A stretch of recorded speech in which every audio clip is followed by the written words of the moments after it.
Hello everybody, this is Tip Top MTG here today with another Magic the Gathering video. In today's video, I'm going to be talking about all of the spoilers that have come out today, that being July 28th, for Double Masters. I'm going to talk about what set they were last reprinted in, how much they're worth, and just my overall thoughts on them being reprinted, and for a limited environment, what it does for that. So, let's get started. Starting off, we have Fencing Ace. It's a 2-cost white creature human soldier 1/1 with double strike, and that's about it. Now, this is an uncommon, so I'm not really going to talk about when it was last reprinted, all of that, but this generally works well in limited because there is a theme of equipment within, I believe, white-red, so this works well. If you're picking up that theme, I really recommend you pick up Fencing Ace. Double strike is amazing, especially if you end up with a sword, then you get 2 of the triggers, just overall really great. Next, we have Mearsmith. It's a 2-cost white creature human artificer 2/1. Now, this was leaked a little bit ago, but whenever you cast an artifact spell, you may pay 1. If you do, create a 1/1 colorless mirror artifact creature token. So it's a 25-cent uncommon. Honestly, not too worried about the uncommon prices. Now, there are some uncommons that are worth a bit, and we'll get into those in a little bit, but overall, pretty good card. Really great and limited as it lets you kind of accrue value from casting artifacts, and oftentimes you don't have something to do with all your mana, so this is just a nice thing to be able to do. Next, we have Tempered Steel. So this is our first rare, so it's a 3-cost white enchantment, and it says artifact creatures you control get +2/+2. And it was last reprinted in Scars of Mirrodin, but it's only a 99-cent card, which I think is honestly unacceptable. The minimum price for a card, and I've been saying it all spoiler season, should be about $2, and those should be the, rares that you dislike, the ones that you don't want to pull. They should not be 99-cent rares. This is going to drop to be about 35 cents, which, is good for people who want to buy it. It is, being reduced by more than half, but I wish they chose a little bit higher value reprints. Next, we have Inkwell Leviathan. It's a 9-cost blue artifact creature, Leviathan 7/11. This was also printed in, or leaked, sorry. And it has Island Walk, Trample, and Shroud, and it is a 49-cent rare. So again, a very disappointing rare. Like, why was this included? Who was asking for a reprint of this? And I get in limited, it's a big kind of bomb in the way that, if you get it, you get it out, you're probably going to win. It has Shroud, it has Island Walk, it has Trample. You probably win if you get this, but generally outside of that, it's not that great. Next, we have, also, by the way, Blue-Black likes to reanimate things, so this does make sense, but I just really wish that they picked something a little better. Next, we have Oubliette. It's 1 black for an enchantment, and it says when it enters the battlefield, target creature phases out until Oubliette leaves the battlefield. Tap that creature as it phases in this way. So, yeah, this was a common printed in Arabian Nights, and it's currently going for about $10. It's now uncommon.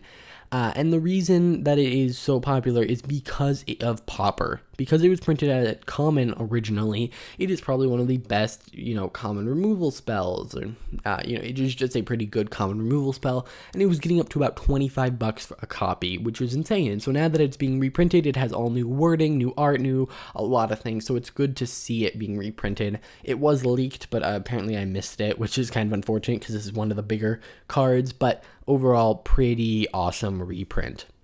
Next, we have Thoughtseize. It's a 1-cost black source fiend. It says target player reveals their hand. You choose a non-land card from it. That player discards that card. You lose 2 life. And it was last reprinted in Iconic Masters. Now, this is an awesome card. It's $18 now. That was before the reprint. Card Kingdom doesn't have this card up on their site yet. By the way, that's something I meant to mention. The prices are all in USD, and as of Card Kingdom, these prices are bound to change. If in the future you're looking at this and you're like, no, Thoughtseize is actually a $75 card. Well, as of the time of recording, it's an $18 card. I expect it to drop to about 12 because this is before the news of it being reprinted came out. So keep that in mind. Last reprinted in Iconic Masters. Now, also note there is a showcase version of this, that being this one, and I actually kind of like the art of this one.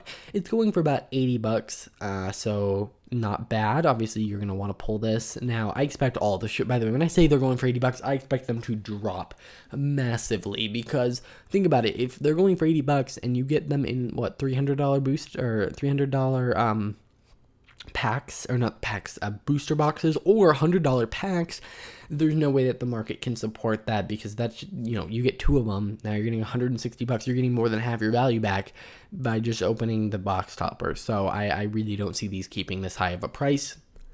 Next, however, we have Ad Nauseum. So this is another awesome reprint. It is an instant, cost 5, and it says reveal the top card of your library and put that card into your hand. You lose life equal to its converted mana cost. Repeat this process any number of times. So you just basically go until you get what you want or you're going to die. It was last reprinted in Shards of Alar, and actually it wasn't reprinted, it was printed. It hasn't been printed since, and it's going for about $33 before the announcement. So an awesome, this is one of the most expensive rares in the set. I expect it to drop maybe closer to $20, but yeah, awesome card. These are the kind of reprints they should be going for. Next we have Wound Reflection. This is a 6 cost enchantment, black enchantment. At the beginning of each turn, at the end of each turn, each opponent loses life equal to the life he or she lost this turn. So basically, if you were dealt 10 damage on a turn, then you will lose an additional 10 at your end step. So it's basically doubling all damage dealt to you, or you lose. So if you pay 2 life to make a Shockland enter untapped, then you're actually essentially paying 4. Now it has new art here, really awesome, but it's another $33 rare. Like, these are the cards they should be going for, and it makes me very happy to see that there is a lot of value in the rare slot. So yeah. Let's move on to the next one. Next, we have Galvanic Blast. It's a 1-cost instant, and it says it deals 2 damage to any target. And then Galvanic Blast deals 4 damage instead if you control 3 or more artifacts. So, pretty good card in an artifact-based set. It's a 25-cent card, however, and it's also just an uncommon, so I don't really worry about the price of it. Last reprinted Mystery Booster. Next, we have Rage Reflection. So this is, I believe, the final reflection. We've seen all of them now.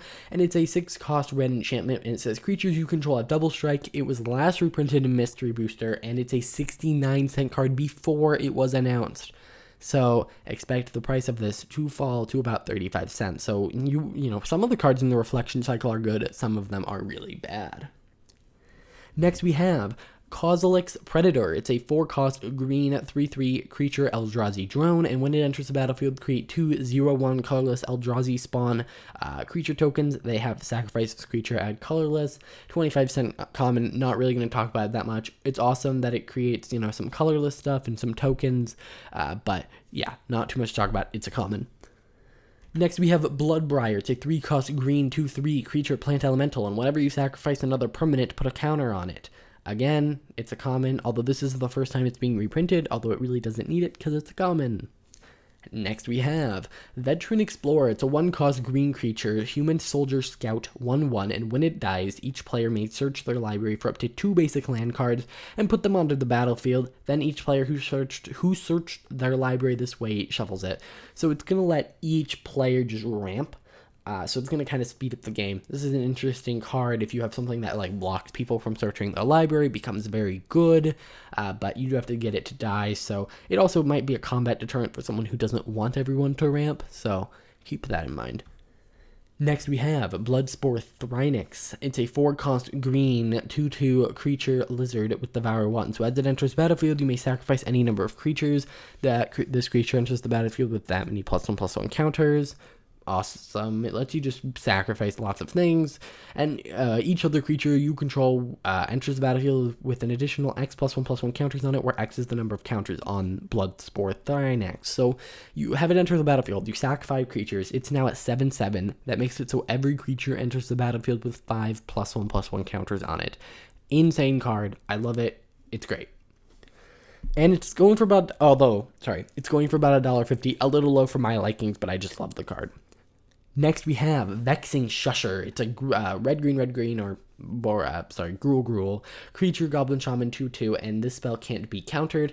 And then you can pay a green or a red, and target spell can't be countered. So it's a $10 rare. That's just about where we want to see rares going at. And it was last reprinted in Shadowmoor. They seem to be liking printing things from Shadowmoor, and that was the first time it was printed. So overall, pretty awesome reprint. Again, these are the cards they should be aiming for. Next we have Fumigator Mage. It's a 1 Rakdos 2/2 creature elemental shaman, and it says sacrifice it to destroy target non-basic land. It's great, lets you sacrifice things, probably red and black doing that because they do that in every set. It's last reprinted in Ultimate Masters, and it's going for about $2.50, a little low, but again I said, you know, the bulk rare should be about $2, so a little above what I would consider bulk rare. So pretty, I think it will be useful in limited.